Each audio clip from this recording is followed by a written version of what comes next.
Vacate the room, my father said, not whispering, not asking. The same evening my brother showed up with 2 suitcases and a pregnant wife I'd met exactly once. Tiffany stood behind Marcus, scanning my bedroom. The room I'd painted myself. The shelves I'd mounted with my own drill, every square foot paid for with my own money, and added, "It would be better if you left the house altogether." My father nodded. My mother looked at the floor. Nobody said another word. I left. I packed everything I owned into 3 cardboard boxes and walked out of a house that had my name, and only my name, on the deed. But what my family didn't know, what they'd discover just a few days later, made Tiffany call me at 11 o'clock at night, voice shaking. "It's not true. Tell me it's not true."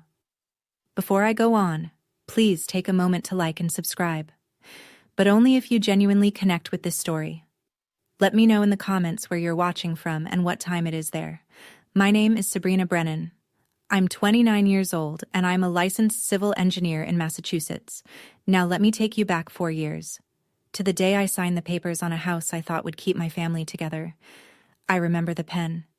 It was a cheap blue ballpoint, the kind you grab from a cup on a receptionist's desk, and I used it to sign the most expensive document of my life. March 14th, 4 years ago, in a title company office on State Street in Springfield. The notary stamped the deed of trust, slid it across the table, and said, "Congratulations, Ms. Brennan, it's all yours." All mine. My name, Sabrina Brennan, was the only name on that deed. No co-signer, no co-owner. Just me, a 25-year-old with a freshly minted PE license, a starting salary of $72,000, and an FHA loan for $234,000. Monthly payment, $2,340, due on the first of every month for the next 30 years. The house was more than I needed. 2 stories, a half-finished basement, 3 bedrooms, a backyard with a maple tree that dropped leaves all over the driveway every October. I didn't need 3 bedrooms. I needed 1. But I bought a house with 3 because my father, Gerald Brennan, 58, retired plumber with a bad back and a disability check of $1,480 a month, had just sold the mobile home he and my mother had lived in for 11 years. They had nowhere to go. So I made room. The deal was simple. They'd move in, contribute toward utilities, and we'd be a family under one roof. That was the deal. Verbal. No lease. No written agreement. Just trust. They moved in the following week. My mother brought her ceramic rooster collection. My father brought his recliner and his opinions. Neither of them ever paid a single utility bill. But that wasn't the worst part. The worst part was that I spent 4 years believing that if I just kept paying, kept maintaining, kept proving, they'd eventually see what I was worth. They never did. Let me tell you about the hierarchy in the Brennan household because it'll explain everything that comes next. Marcus Brennan, my older brother, 33. Handsome in the way that gets you a second date but never a second promotion. He sold used cars at a dealership called Riverside Motors and talked about it like he was closing mergers on Wall Street. My father adored him. Gerald Brennan had one belief that governed his entire worldview. Sons carry the name, daughters carry the groceries. Marcus was the future. I was the infrastructure. When Marcus graduated from community college, which took him 3 attempts and a D- in statistics, my father threw a backyard barbecue. 16 people. Burgers, beer, a banner that said "Proud of You," son in block letters. When I graduated with honors from the civil engineering program at UMass Amherst, cum laude, Dean's List 7 out of 8 semesters, my father sent a text message. 4 words. "Good for you, kid." No period, no exclamation point, no barbecue. When I passed the PE exam, a license that fewer than 25% of engineering graduates achieve, my mother said, "That's nice, honey. Your brother just got promoted to senior sales." Senior sales? At a used car lot? With $38,000 in credit card debt. But Gerald didn't know about the debt. Or maybe he did, and didn't care. What I know for certain is that he'd been quietly lending Marcus money from his disability check. $5,000 here, $3,000 there, and then turning around and asking me to help with the bills this month, sweetheart. The prescriptions are killing us. I always said yes, because that's what infrastructure does. It holds everything up, and nobody notices until it's gone. Then, one Friday evening, Marcus called with news that changed everything. Before I get to that phone call, I need you to understand the numbers, because numbers don't lie, and in my family, they were the only thing that didn't. Over 4 years, I paid 48 mortgage installments at $2,340 each. That's $112,320. Just principal and interest. On top of that, I covered the electric bill, which averaged $380 a month in Massachusetts, where winters are serious. Water and sewer ran about $90, internet and cable. My father insisted on the sports package, added another $200. Groceries I supplemented at roughly $150 a month because my parents ate every meal at home and never once pushed a cart through a supermarket. Add it all up. $147,360, conservatively, over 4 years, from my paycheck, into a house where I slept in one bedroom and asked nothing from anyone. I also painted the exterior twice. Did it myself? 2 weekends each time, up on a 20-foot extension ladder. I replaced the roof section over the back porch when it started leaking. $4,200 out of pocket. I installed a heating unit in the basement because my father complained the house was drafty downstairs. $3,100. My neighbor, Louise Beckett, 67 years old, lived next door for 11 years, saw all of it. Every ladder session, every bag of mulch. Every Saturday morning, I was out there with a snow shovel at 6 a.m. while my parents slept. Louise stopped me once, leaning over the fence. "Honey, where's your family when you're up on that ladder?" I smiled and said, "They're inside. That's kind of the point, so they can be comfortable inside." Louise gave me a look I didn't understand then. I understand it now. It was pity. Then Marcus called. "Sabrina, I'm coming home. And I'm not coming alone." Marcus's voice had that particular brightness it only got when he wanted something. I'd heard it before. When he needed a cosigner, I said no. When he wanted to borrow my car for a weekend that turned into 2 weeks. When he asked me to talk to Dad about sending him more money. This time, he was bringing Tiffany, his wife of 8 months, 7 months pregnant. They arrived on a Friday evening. 2 large suitcases.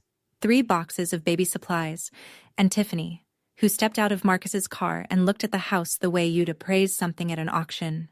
She was 30 years old, worked part-time as a receptionist at a dental office, and had a way of making every sentence sound like she was doing you a favor by speaking. My father was ready. I realized that within 30 seconds of their arrival, because the living room furniture had already been rearranged, a corner cleared, a space made. Gerald had known they were coming. He'd prepared. And he hadn't told me. But Tiffany took one look at the living room and shook her head. "This won't work. We need a real bedroom. I'm 7 months along." Gerald turned to me. Not asked. Turned. The way you'd turn to a piece of furniture that needed repositioning. "Vacate the room." "That's my room, Dad. I've been in that room for 4 years. And Marcus needs it now. He has a family. I am family. You know what I mean." Tiffany added her line, the one I already told you about. And then my mother appeared in the hallway holding 3 flattened cardboard boxes. The same brand, the same size. The ones I'd used to move in 4 years ago. She'd kept them. 4 years she'd kept those boxes in the garage, as if she'd always known this day was coming. I told myself it was temporary. 1 week, maybe 2. Until we figured things out. That's what Gerald said. Just temporary, Sabrina. Just until things settle. So I moved downstairs. To the basement. The one I'd spent $3,100 heating. Bare concrete walls. A single overhead bulb on a pull chain. A mattress I dragged down from the guest closet, set directly on the floor because there was no bed frame. The air smelled like Mildite and old cardboard, and in the corner, a slow drip from a joint in the cold water pipe marked time with a rhythm that kept me awake the first night. Upstairs, Tiffany made herself at home. The next afternoon, she posted a photo of my old bedroom, now arranged as a nursery with a crib and pastel bunting, to her Instagram. Family always makes room for the next generation, followed by a pink heart emoji. 212 likes, comments full of heart eyes and congratulations, and what a beautiful space. Nobody asked whose space it had been 24 hours earlier. Marcus passed me on the stairs the following morning. "It's just temporary, Sabrina. Don't make this weird." I slept in that basement for 3 nights. On the 3rd night, a pipe joint gave way slightly. Not a burst, but a steady seep. And I woke at 3 a.m. with my back soaked through the mattress. I lay there in the dark, water creeping through the fabric, staring at the ceiling, which was their floor. And I thought, I am paying $2,340 a month to sleep in a puddle beneath my own house. The next morning, I went upstairs to make coffee. Tiffany was sitting at the kitchen table using the espresso machine I'd bought. She looked up. "Oh, you're still here?" That was the first time in my life I understood that love and ownership are not the same thing. It happened on a Tuesday. I was sitting in my car in the parking lot at work, eating a granola bar, when my phone buzzed with a notification from my credit monitoring service. I'd signed up for it 3 years earlier. Not out of paranoia, but because my engineering brain likes tracking data. The alert read, "New lien detected on property at 147 Maplewood Drive, Springfield, MA." I read it twice, then a 3rd time. Then I put the granola bar down and opened the full report. A $95,000 mortgage lien. Filed through Greenfield Credit Union, a small community bank on Carew Street. The same one where my father had his checking account. The borrower's signature on the deed of trust addendum, Sabrina Brennan. Except I had never signed anything. I had never been to Greenfield Credit Union. I had never authorized a lien on my property. I pulled up the signature image on the PDF. It looked close enough to fool a casual glance. But I knew my own handwriting the way a musician knows their own instrument. The capital B in Brennan was wrong. I loop it tight at the top. This one swooped wide, the way you'd copy it from a photocopy. And the middle initial, my middle initial, E, for Elizabeth, was written in print. I always write it in cursive. Someone had traced my signature. From the used car lease I'd signed 2 years earlier, the one my father had helpfully photocopied for his records. I called the credit union. A manager confirmed the loan had been processed 3 months prior by a representative described as a family member of the property owner. The witness on the application was listed as Donna Brennan, my mother. $95,000. My name. My house. Without my knowledge. Without my consent. I sat in that parking lot with both hands on the steering wheel, shaking. Not from fear. From rage. If this lien hit my credit report officially within the next 30 days, my score of 761, built over nearly a decade of discipline, would collapse. And with it, everything I'd worked for. The clock started ticking. There's a Dunkin' on Boston Road that stays open 24 hours. I sat there until 1 in the morning with a medium black coffee and a paper napkin I'd flattened on the table. I drew a line down the middle. Left side. What I lose if I fight. Right side. What I lose if I don't. The left side was short but heavy. My relationship with my parents, whatever was left of it, the possibility of being cut off by the extended family, Aunt Patrice's Christmas cards, Uncle Ray's handshake at Thanksgiving, and Tiffany was 7 months pregnant, which meant any move I made would be framed as an attack on an expectant mother. I could already hear the narrative Gerald would build. The right side was longer. $95,000 in fraudulent debt attached to my name. A credit score in freefall. The potential loss of my ability to refinance, to borrow, to function financially as an independent adult. And the certainty, the absolute mathematical certainty, that if I did nothing, they would do it again. Because people who steal from you once and face no consequences don't stop. They just get bolder. I looked at both columns. Then I crumpled the napkin and threw it away. The decision had already been made the moment I saw that forged signature. I just needed the napkin to confirm it. The next morning, I called Rita Calloway. She was a real estate attorney in Springfield, 17 years of practice, specializing in property disputes. A colleague's mother knew her. I told Rita everything. She listened without interrupting for 6 minutes straight. Then she said, "Sabrina, what your father did is forgery. What your mother did is aiding and abetting. What Marcus did is fraud. I need you to not say a single word to anyone in your family until we have everything documented." For the first time in 4 years, I wasn't paying bills to keep a family together. I was paying a lawyer to keep myself intact. Rita worked fast. Within 48 hours, she had filed a formal request under my rights as the property owner for every document related to the lien. Greenfield Credit Union was obligated to comply, and they did. Reluctantly, but they did. The packet arrived at Rita's office on a Thursday afternoon. I drove there straight from work, and we spread the pages across her conference table like evidence in a crime scene. Because that's what it was. The forged deed of trust addendum. My signature, or the version of it someone had traced from that car lease, at the bottom of page 4. My mother's name as witness on page 5, in her unmistakable handwriting, Donna Brennan, written with the same green ink pen she'd used for 20 years. Then the transaction records.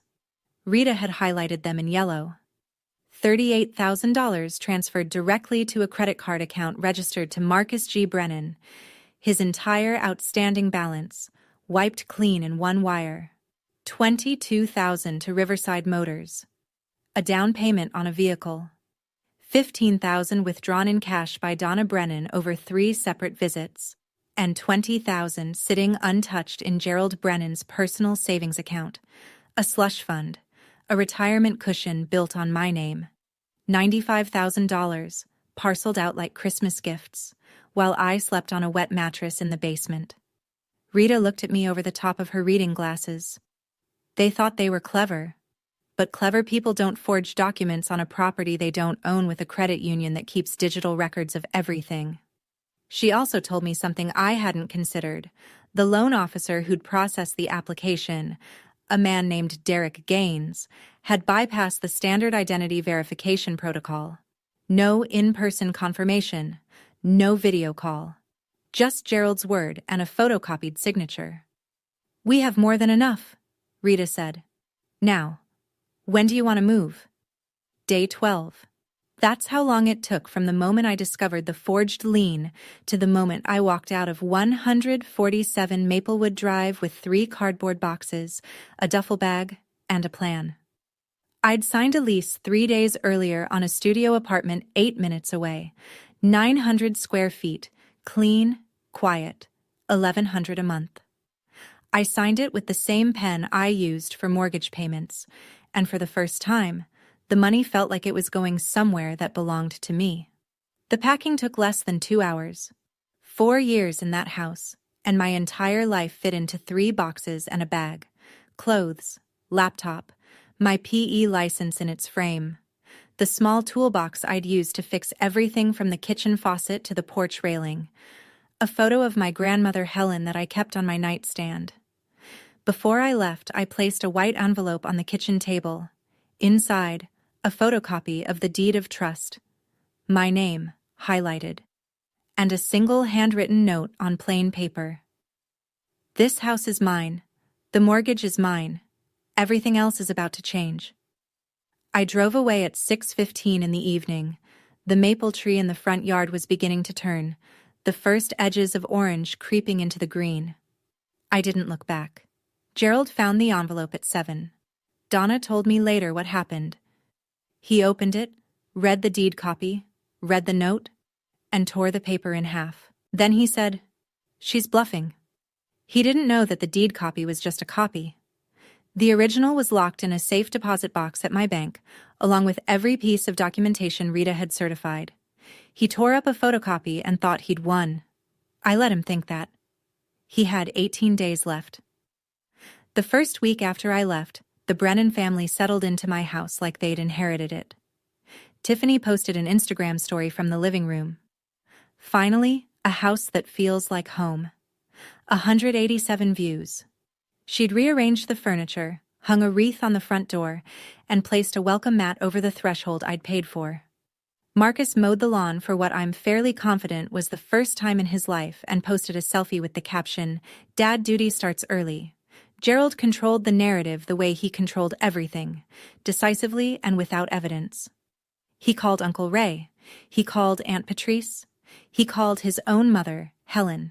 His version of events, as I later pieced together from multiple sources, went like this. Sabrina moved out. She wanted her own space, very independent girl. No mention of the basement, no mention of the eviction from my bedroom, no mention of the forged mortgage, just a proud father whose capable daughter had decided to spread her wings.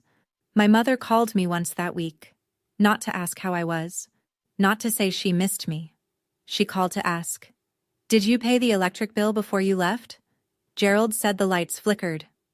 I let that sentence sit in silence for 3 full seconds before I answered. Meanwhile, Rita and I were working through our checklist. The fraud complaint to Greenfield Credit Union. Filed. Formal disputes with all 3 credit bureaus. Experian, TransUnion, Equifax. Submitted with supporting documentation. And the final piece.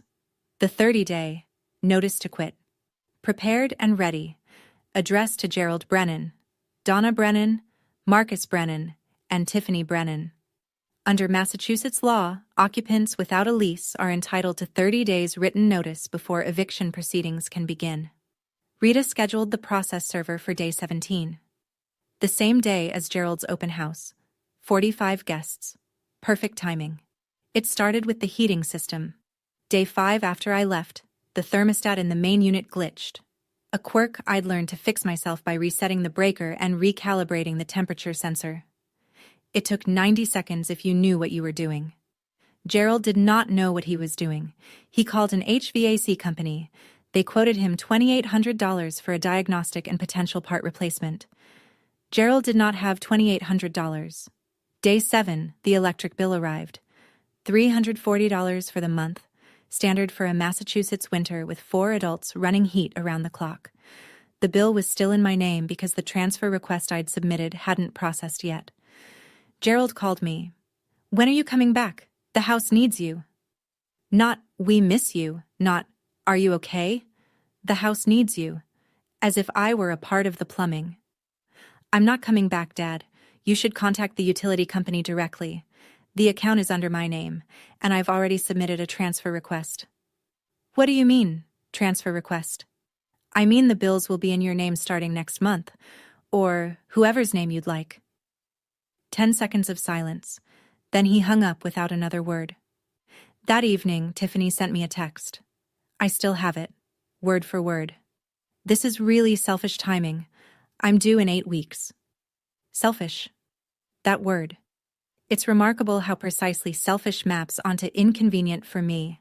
I'd paid $147,000 into that household over 4 years.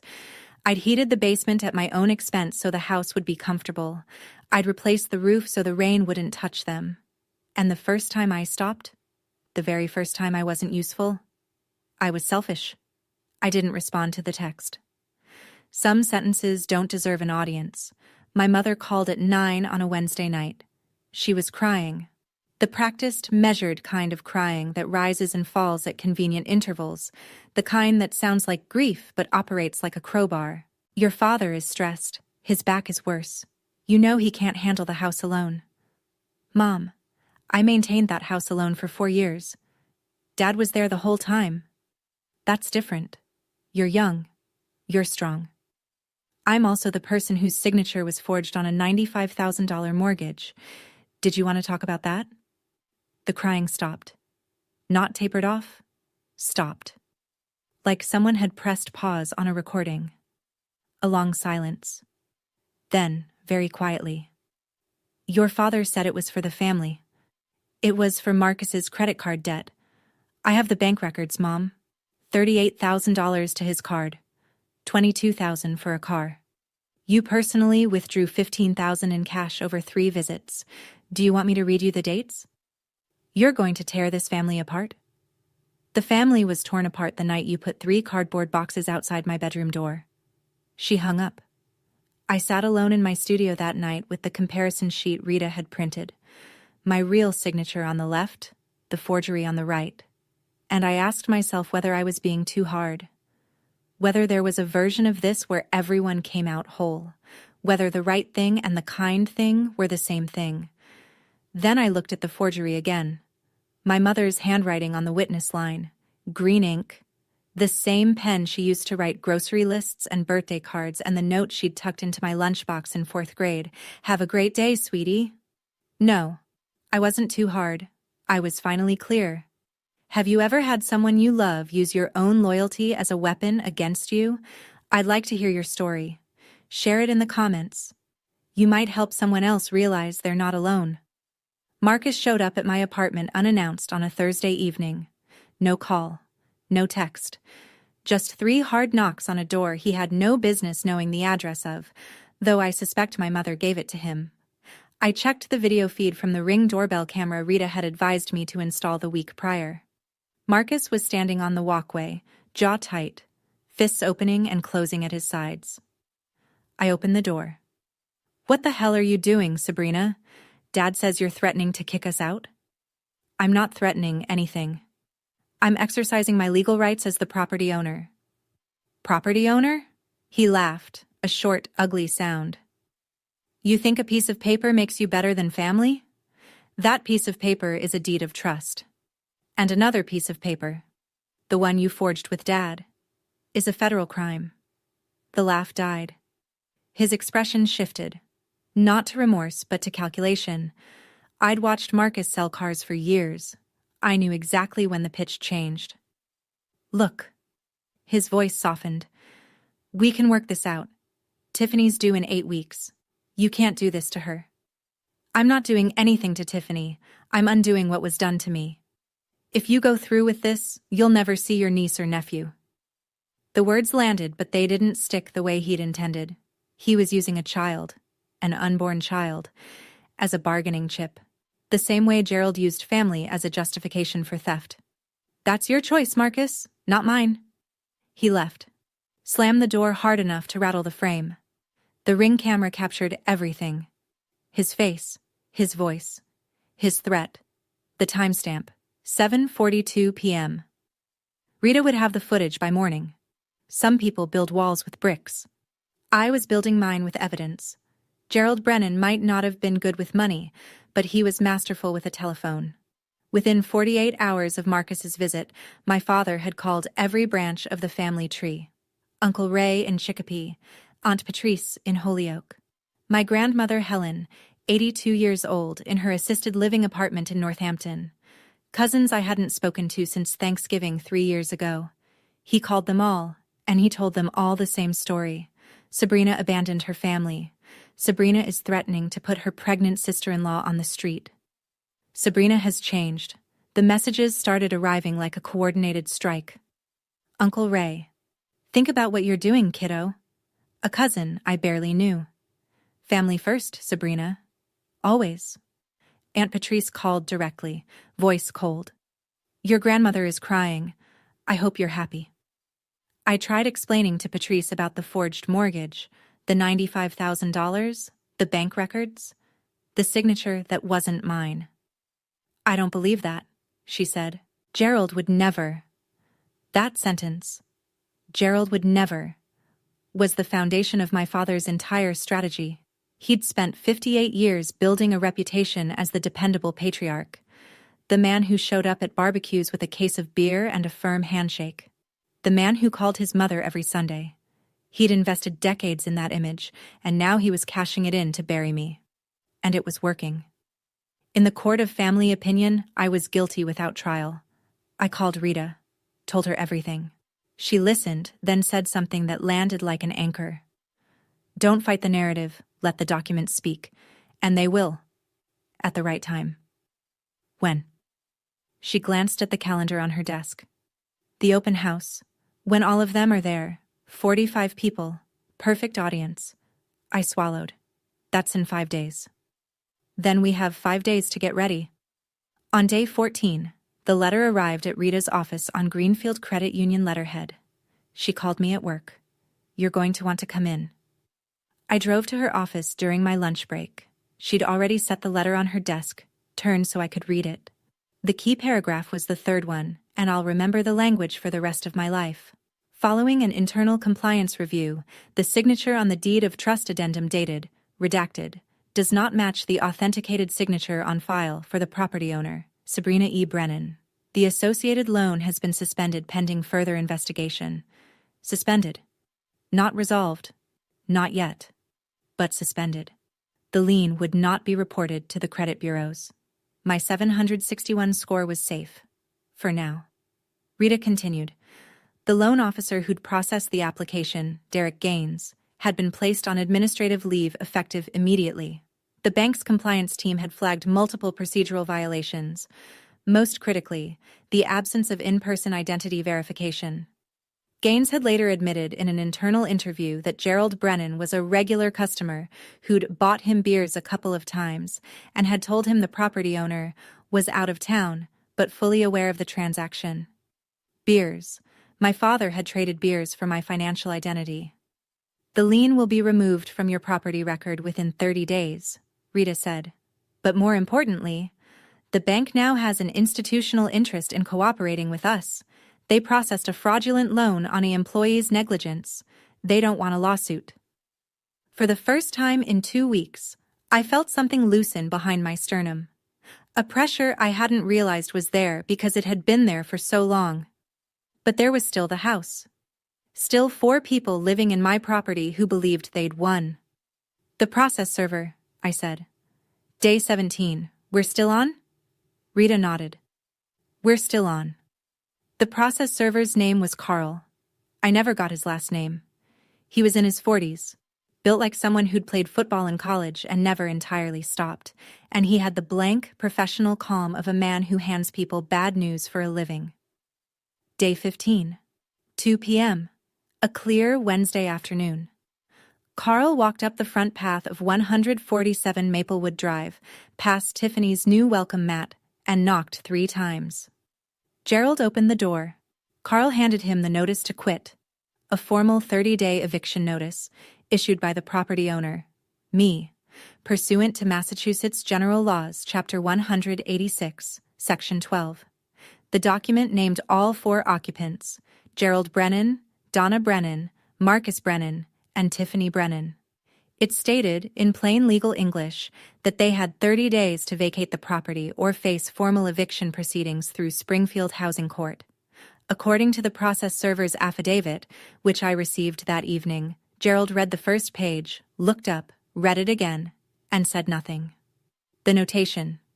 Recipient appeared visibly shaken. Document served successfully at 2:07 p.m.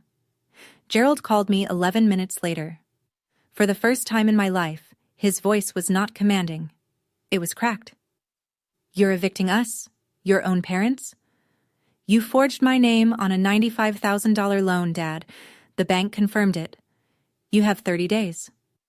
I did it for the family. You did it for Marcus's credit card debt. I have the transaction records, every dollar, every deposit, every cash withdrawal Mom made. You ungrateful. He didn't finish the sentence. He hung up. Marcus called 4 minutes after that, already shouting, You're insane. Tiffany is due in 6 weeks. Where are we supposed to go? That's not my problem to solve anymore, Marcus. 2 days remained until Gerald's open house. 45 invitations sent, catering ordered, rental chairs arranged in the backyard. He didn't cancel. He told Donna, We'll show them we're still a family. Sabrina is the one who left. He still believed he controlled the narrative. Sunday, 1 p.m., the maple tree in the front yard of 147 Maplewood Drive had gone full orange, and beneath it, Gerald Brennan had arranged folding tables, a catered spread from a local deli, helium balloons in pink and white, and 45 chairs in neat rows like a congregation awaiting a sermon. The event was billed as Welcome Baby Brennan, a celebration of Marcus and Tiffany's incoming child, the first grandchild of the Brennan line. Gerald had sent text reminders the day before. Donna had baked a lemon cake. Tiffany wore a new lavender maternity dress and sat in a cushioned chair at the head of the main table like a guest of honor at a banquet. The crowd filled in over the first hour. Uncle Ray, khaki shorts and a polo, standing near the grill. Aunt Patrice, holding a wrapped gift, lips tight. Grandmother Helen, 82, seated in a padded lawn chair someone had brought specifically for her. Neighbors from Maplewood Drive, including Louise Beckett, who stood at the edge of the yard with a glass of lemonade and a face that said she was there to watch, not to celebrate. Co-workers from Riverside Motors, friends of Tiffany from the dental office, cousins, second cousins, a few people I couldn't place. Gerald stood at the center of it all. Dress shirt tucked in, sleeves rolled once at the cuff. He raised a plastic cup of lemonade and offered a toast. The Brennan family is growing. This house, this home, has always been about family. 45 people clapped. Tiffany beamed. Marcus put his arm around her. Donna smiled from behind the cake table, arranging plates. Nobody mentioned me. Gerald had told anyone who asked that I couldn't make it, that I'd been going through some things. Louise Beckett took a slow sip of her lemonade and said nothing. It was 1:15. I was 8 minutes away, sitting in my car with a manila folder on the passenger seat and a heartbeat I could feel in my throat. I parked on the street, 2 houses down, checked my reflection in the rearview mirror. Gray blazer, black slacks, white blouse. The same outfit I wore to project review meetings at work. Hair pulled back in a low knot. Minimal makeup. I looked like someone who'd come to deliver a report, because that's exactly what I was doing. The manila folder sat on my lap. Inside, a certified copy of the deed of trust. The signature comparison, mine on the left, the forgery on the right. The official letter from Greenfield Credit Union confirming the loan suspension, and photocopies of the transaction records showing where every dollar of that $95,000 had gone. Rita had organized the pages in order. Each one was tabbed. I walked up the sidewalk at 2:15. The party had been going for over an hour. People were eating, laughing, milling around the yard. A few kids chased each other near the fence. The balloons bobbed in a light breeze. Gerald saw me first. He was standing near the porch steps, mid-conversation with a cousin, and his expression went through 3 stages in about 2 seconds. Surprise, irritation, and something closer to fear than I'd ever seen on his face. He walked toward me fast. "What are you doing here?" "I'm at my house, Dad. The one with my name on the deed." "Don't make a scene. I'm not the one who forged someone's signature on a mortgage application." His hand closed around my arm, just above the elbow. Not hard enough to bruise, but hard enough to steer. "Lower your voice." A voice came from behind us, clear and firm. "Gerald, take your hand off that girl." Louise Beckett. Standing 6 feet away, lemonade still in hand, expression as steady as poured concrete. Gerald let go. A few heads turned, then a few more. Tiffany appeared in the doorway, baby shower gift bag still in her hand. She saw me and her face drained of color. "Why is she here?" 45 people were watching now. I stood on the porch, 3 steps up from the yard in full view of every guest, and I did not raise my voice. I didn't need to. Silence carries farther than shouting when the audience is already listening. "Most of you were told I moved out because I wanted my own space. That's not what happened." I opened the manila folder. "This house is in my name. Only my name. I bought it 4 years ago with an FHA loan. I've paid every mortgage payment, $2,340 a month. 48 months, $112,320 total. My parents contributed $0. Gerald took a step forward. "Sabrina, stop this. 3 weeks ago, I discovered that my father, with my mother as a witness, forged my signature on a $95,000 mortgage application at Greenfield Credit Union." I held up the signature comparison. "This is my real signature." I pointed to the left column. "And this is the one on the mortgage." I pointed to the right. "They're not the same. The bank confirmed it in writing." I held up the letter from Greenfield. The loan has been suspended. The bank is investigating. I held up the transaction summary. $38,000 went to Marcus's credit card debt, $22,000 to a car dealership for his down payment. $15,000 was withdrawn in cash by my mother. $20,000 is sitting in my father's savings account right now. My parents stole $95,000 from me by forging my name.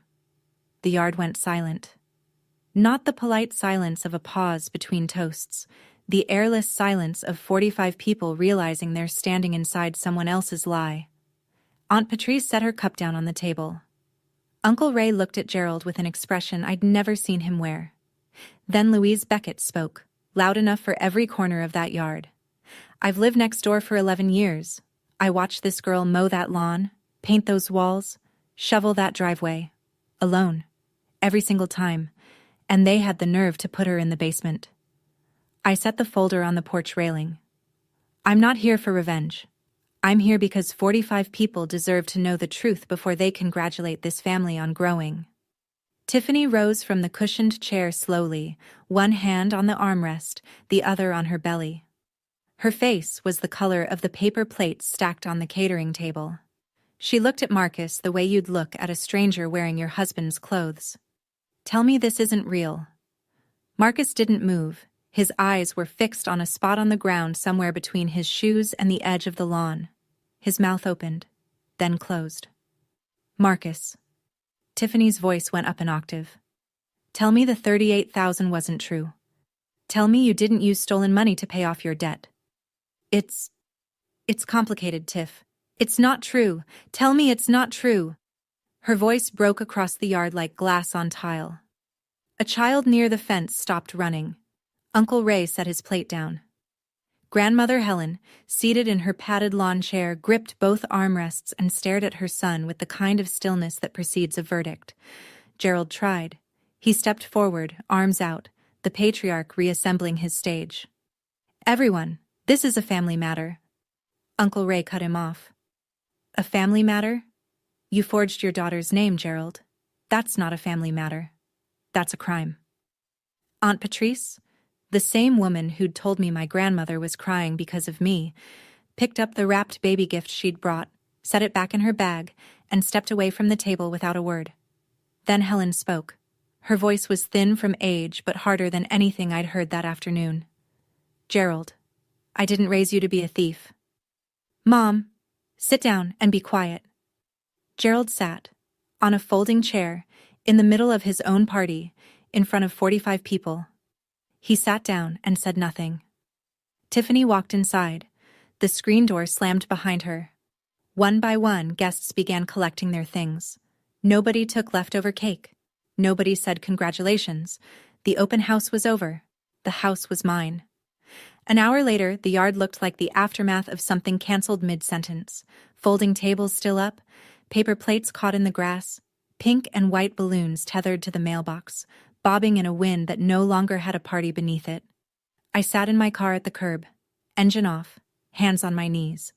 I'd expected to feel something sharp, triumph, relief, the clean snap of justice delivered. Instead, I felt hollow, like I'd just pulled a tooth that had been rotting for years. Necessary, correct, and nothing about it felt good. Through the front window, I could see Gerald sitting in the living room, just sitting. Donna was in the kitchen. I could see her shadow moving behind the curtain, wiping the counter, the way she always did when she didn't know what else to do. Upstairs, behind the closed door of the nursery that used to be my bedroom, Tiffany had locked Marcus out. I could hear it even from the curb. Her voice, muffled but unmistakable. You told me you got a bonus? A bonus, Marcus. You lied to my face for 3 months. I was going to tell you.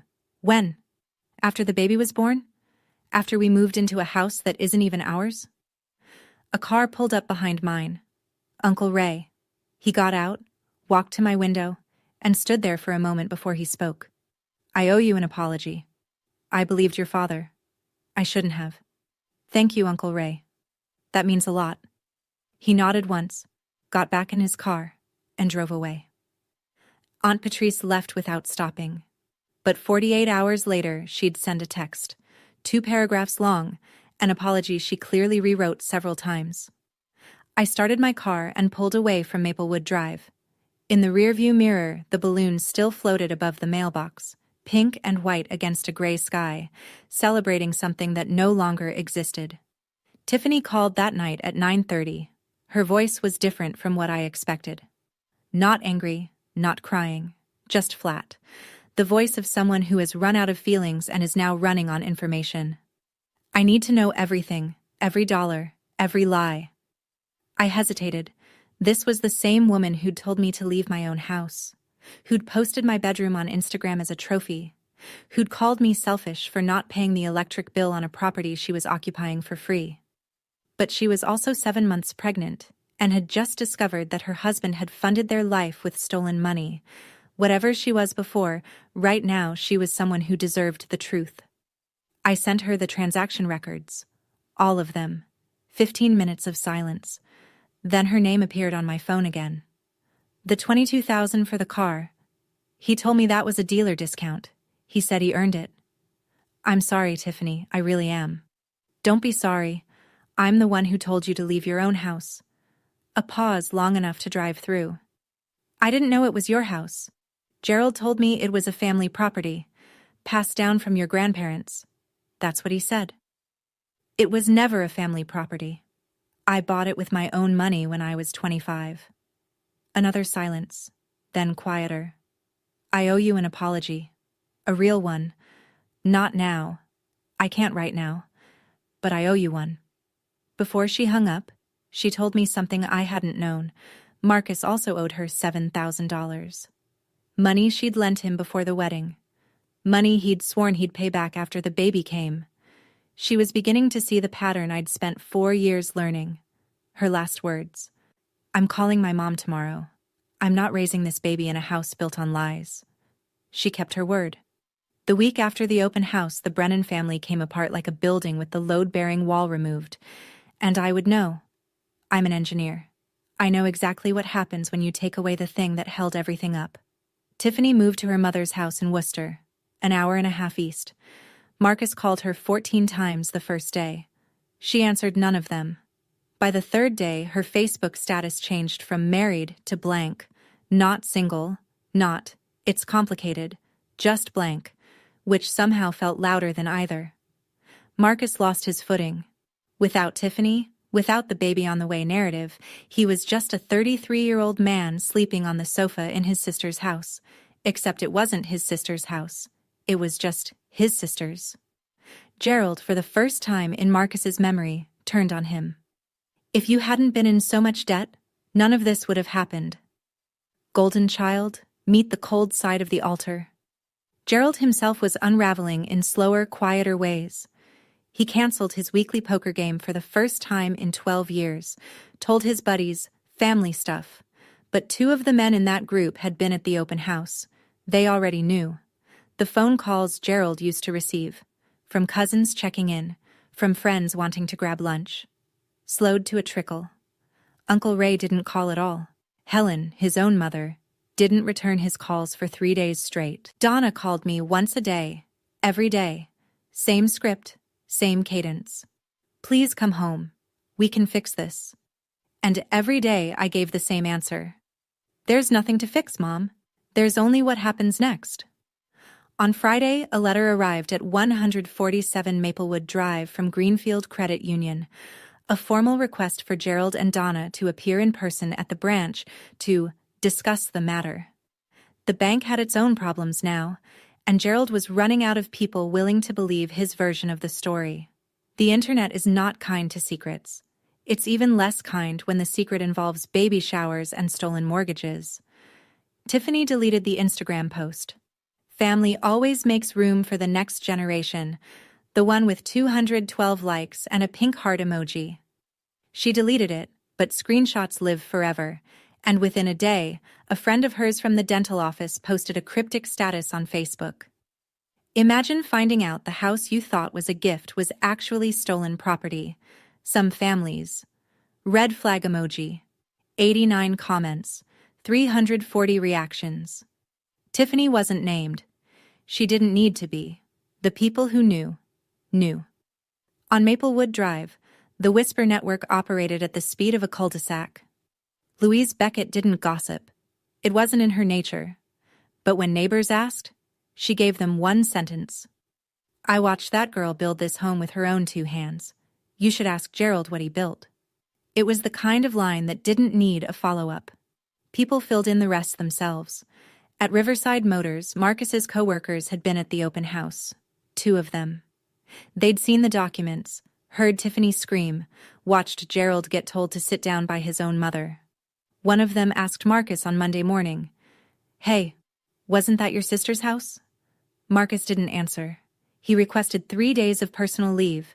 His manager approved it without questions. Some silences are louder than explanations. Aunt Patrice sent me a text on the second Tuesday. It was longer than I expected and more honest than I deserved from someone who'd told me my grandmother was crying because of me. "Sabrina, I am sorry. I should have listened to you before I judged you. I always wondered how Marcus afforded that new car. Now I know. I hope you can forgive me in time." I didn't reply right away, but I saved the message. Some apologies need to sit before you know what they weigh. Day 30. The eviction notice expired on a Tuesday morning. No extensions, no negotiations, no last-minute phone calls that changed anything. Rita sent a final formal letter to the house. If all occupants had not vacated by end of day, we would file for a court-ordered eviction through Springfield Housing Court. The letter was addressed to Gerald. It arrived by certified mail. He signed for it. That signature, at least, was his own. Gerald called me that afternoon. His voice was different. Not angry, not commanding, not even the cracked version from weeks ago. It was flat, depleted. The voice of a man who has run out of people to blame and hasn't yet learned how to look in a mirror. "Where are we supposed to go, Sabrina?" "I've already looked into this for you. There are 2 apartments available on Elm Street. $1,200 and $1,400 a month. Your disability check covers rent. Mom can apply for part-time work. That's your starting point." Silence. "I'm not throwing you out with nothing, Dad. I'm telling you that you can't live in a house you stole from me. There's a difference." "I didn't steal." "Yes, you did." More silence. Then, "Okay." That was it. 1 word. The smallest, heaviest word he'd ever spoken to me. Donna started packing the next morning. Gerald sat in his recliner and watched. Marcus, who'd already moved in with a friend 2 weeks earlier, came by to collect the last of his things. He carried 2 boxes to his car without making eye contact with anyone. Day 33. Gerald and Donna moved into the $1,200 apartment on Elm Street. 1 bedroom, street level, a fraction of the space they'd occupied for free in my house. Gerald didn't say a word as he turned the key in the lock for the last time. Donna lingered at the front door, looked back at the house, then looked at me standing by my car. She nodded, small, slow, and walked to the passenger side of Gerald's truck. I handed my father 2 apartment listings because I couldn't hand him nothing. Even after everything, I couldn't be what he was to me. The legal aftermath was quieter than the personal one, but no less final. Greenfield Credit Union completed its internal investigation 6 weeks after the open house. The result? The $95,000 loan was voided in its entirety. The lien on 147 Maplewood Drive was removed from all property records. The fraudulent entry on my credit file was expunged through formal disputes with Experian, TransUnion, and Equifax. My score, which had never actually dropped, thanks to Rita's preemptive action, climbed from 761 to 774 once the lien removal was reflected. Derek Gaines, the loan officer who'd processed the application on Gerald's word and a few beers, was terminated. The bank sent me a formal apology letter and offered a $5,000 goodwill compensation. I declined the money. Instead, I asked for a written commitment that Greenfield would implement mandatory in-person identity verification for all future mortgage applications. They agreed. Rita had the commitment notarized. The harder question came next: criminal charges. Rita laid it out plainly. What Gerald and Donna had done, forging a signature on a financial instrument, constituted forgery under Massachusetts General Laws, Chapter 267, Section 1. What Marcus had done, knowingly receiving proceeds, was fraud. I had standing to file a criminal complaint. I chose not to. Not because they didn't deserve it. Because I didn't want to spend 2 years in courtrooms revisiting the worst thing my family had ever done to me. I'd already won. I had my house, my credit, my name back. I didn't need a conviction to know I was right. But Rita sent Gerald one final letter. Ms. Brennan has chosen not to pursue criminal charges at this time. This decision is a courtesy, not an entitlement. Any future unauthorized use of Ms. Brennan's identity or property will be referred directly to law enforcement. Donna told me later. Gerald read that letter twice, folded it, and put it in a drawer. He never mentioned it again. Some warnings don't need to be loud. They just need to be permanent. 2 months after the open house, I sat at my kitchen table in the studio apartment, the one I'd rented as a temporary escape, and wrote an email. Not to Rita, not to the bank, to my family. All 3 of them, Gerald, Donna, Marcus. It took me 4 hours to get it right. Not because the language was complicated, but because I wanted every word to be a wall with a door in it. Firm enough to protect me, open enough to prove I wasn't them. The email had 3 sections. The first was financial. I will not provide financial support for rent, utilities, or personal expenses.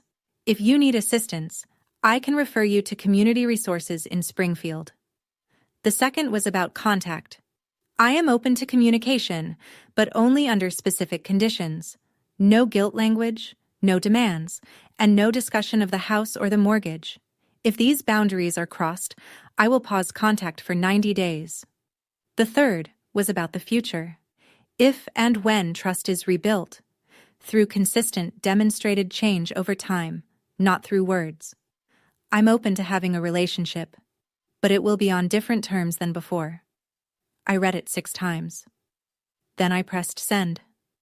Gerald never responded. Not a word. Not then. Not since. Donna replied 2 days later. I understand. I'm sorry, Sabrina. I truly am. Marcus responded 2 weeks after that. 4 words. I get it. Which was either growth or fatigue. I couldn't tell, and I decided it didn't matter. I'd spent 4 years asking myself if I was being too hard, too cold, too much. But writing that email, laying it out in plain language, setting terms I could point to, was the first time I felt like I was being exactly enough. Have you ever had to draw a line with someone you love? Not with anger, but with a document? How did it feel? Tell me in the comments. You might find you're not the only one holding that pen. 3 months after the open house, Tiffany gave birth to a girl. 7 pounds, 4 ounces. Lily Mae Brennan, born at a hospital in Worcester, near Tiffany's mother's house, in a delivery room that Marcus was not invited into. Tiffany sent me a photo the next morning. A tiny face wrapped in a white blanket, eyes closed, one miniature fist curled against her cheek. Beneath the photo, a message longer than any Tiffany had ever sent me. Sabrina, I said terrible things to you in a house that was never mine to claim. I was wrong. I was told things that weren't true, and I chose to believe them because it was easier. That's on me. You don't owe me anything. But if you ever want to meet Lily, she has your eyes? Actually, the door is open. No pressure. No timeline. I looked at that photo for a long time. Then I cried. For the first time since I'd left Maplewood Drive, I cried. Not from sadness, not from anger, but from the particular relief of something unclenching inside your chest that you forgot was clenched. I replied, "Thank you, Tiffany. That means more than you know. I'd like to meet Lily when the time is right." Tiffany had filed for separation at Worcester County Probate Court. She wasn't going back to Marcus. She told me later, in a conversation I didn't expect to have, that the $7,000 he still owed her was the smallest of his debts. Marcus called me once after Lily was born. He asked if he could bring the baby to see me sometime. I said yes, but at a coffee shop in town, not at my house. Public space. Neutral ground. A boundary I didn't need to explain and he didn't try to push. Forgiveness isn't a switch, it's a faucet, and I get to control the flow. 6 months after the open house, I moved back into 147 Maplewood Drive. My house. My name on the deed. My hand on the doorknob. My key in the lock. I repainted every room. New colors. Not to erase anything, but because I'd earned the right to choose. Soft gray in the bedroom, warm white in the kitchen. The basement got a proper floor, vapor barrier, and recessed lighting. I never wanted to look at bare concrete again. Louise Beckett came over the first afternoon with a potted lavender plant, set it on the porch railing, squeezed my hand, and said, "Welcome home, honey. For real this time." At work, the promotion I'd been tracking came through. Senior project engineer. Salary, $104,000 a year. I signed the offer letter at the same desk where I'd first seen the credit monitoring alert that started all of this. I began writing. Not reports, words. A blog first. Personal essays about family systems, about the cost of being the reliable one, about what happens when you stop subsidizing people who've confused your labor for your love. The first post, the basement test, how I knew it was time to leave, was shared 4,200 times in its first month. A small publisher in Boston, Harborline Press, reached out. They wanted a book. I signed the contract for The Deed is in My Name, Reclaiming Your Life from Family That Takes Too Much. Publication timeline, 8 months. Gerald and Donna live on Elm Street. He calls once a month. The calls are short, awkward, and devoid of demands. That, in itself, is progress. Marcus works at a dealership in Chicopee and sees Lily every 2 weeks. He's quieter now. Whether that's growth or exhaustion, I'm not sure. I've stopped needing to know. I met Lily at a coffee shop on a Tuesday afternoon. She was 3 months old, asleep in her carrier. Marcus handed her to me, and I held her, warm, impossibly small, and thought, I didn't lose a family. I lost a version of family that was never real, and I built something better in its place. The house is quiet now, but it's a different kind of quiet. Not the silence of being ignored, but the peace of being in control. That's my story. I shared it not because I'm angry. I'm not. Not anymore. But because I know someone out there is lying in their own basement right now, paying for a house they're not allowed to live in, wondering if they're the problem. You're not the problem. You were never the problem. And the moment you decide to stop funding the lie, that's the moment your life actually starts. If this story reached you, hit like. Subscribe if you want to hear more. And if you know someone who needs to hear this tonight, share it. Sometimes the thing that saves us is knowing someone else walked out first.